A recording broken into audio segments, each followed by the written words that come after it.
నేను ఇప్పుడే రామ్నగర్ బన్నీ మూవీ అయితే చూడడం జరిగింది. ఓకే, పర్లేదు, మూవీ అయితే బాగానే ఉంది. ఒక మంచి కామెడీ అండ్ రొమాన్స్ అయితే ఈ మూవీ అయితే మనం ఎక్స్పెక్ట్ చేయొచ్చు. అండ్ హీరో మన యాటిట్యూడ్ స్టార్ చంద్రహాస్ అనమాట. అబ్బా మామూలుగా చేయలేదు, మూవీలో అయితే చాలా బాగా చేశాడు. అండ్ ఎస్పెషల్లీ హీరోయిన్ మొత్తం ఒక ఫ్రెష్ లవ్ స్టోరీ అని చెప్పలేం, కానీ నార్మల్ లవ్ స్టోరీ, జస్ట్ మనకు తెలిసిన లవ్ స్టోరీ. కానీ తను అందరి లైఫ్లో జరిగేటట్టే తన లైఫ్లో కూడా ఒక 3-4 ఎపిసోడ్లు జరుగుతాయి. ఆ ఎపిసోడ్లో ఒక్కొక్క అమ్మాయి ఒక్కొక్క పరిచయం అమ్మాయి, లాస్ట్కి ఒక అమ్మాయి, లాస్ట్కు తను ప్రేమించిన అమ్మాయిని చేసుకుంటారు అన్నమాట స్టోరీ. సో ఈ పరంగా అయితే ఇట్లా ఉంది స్టోరీ. ఓకే, పర్లేదు, బాగానే ఉంది, మూవీ అయితే చూడవచ్చు.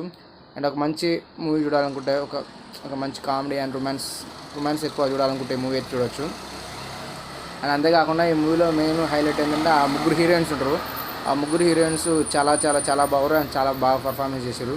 అండ్ ఇలా రిచా ఘోషి గారు కూడా యాక్ట్ చేయడం జరిగింది. ఈమె వచ్చేసి ఒక మూవీలో యాక్ట్ చేసిన అప్పట్లో, మది అని, ఆ మూవీ చాలా బాగుంటుండే. ఆ తర్వాత ఈ మూవీలో తనకు అనిపించింది అనమాట, చాలా చాలా చాలా బాగుంది. తన రోజులు కూడా యాప్ట్ అనమాట, చాలా బాగుంది. అండ్ ఇంకొక అమ్మాయి విస్మయశ్రీ అని, ఆ అమ్మాయి కూడా చాలా చాలా చాలా బాగా చేసింది అనమాట మూవీలో. ఫస్ట్ హాఫ్ కానీ సెకండ్ హాఫ్ కానీ ఒక మంచి కామెడీ అండ్ రొమాన్స్ ఉంటుంది. స్టోరీ అయితే మంచిగానే ఉంది, చూడవచ్చు. మూవీ అయితే బాగానే ఉంది, పర్లేదు. ఒక అక్కడక్కడ కామెడీ సీన్స్ కూడా ఉంటాయి. అండ్ హీరోకి వాళ్ళ ఫాదర్ మధ్య, మురళీధర్ గారు వాళ్ళ మధ్య కామెడీ సీన్స్ మంచిగా అనిపిస్తాయి. అండ్ క్లైమాక్స్లో మధునందన్ గారు కూడా ఇలా యాక్ట్ చేయడం జరిగిందనమాట. అండ్ అంతేకాకుండా ప్రభాకర్ గారు కూడా ఇలా యాక్ట్ చేయడం జరిగింది, ఒక చిన్న రోల్ అనమాట వాళ్ళ నాన్నగారు.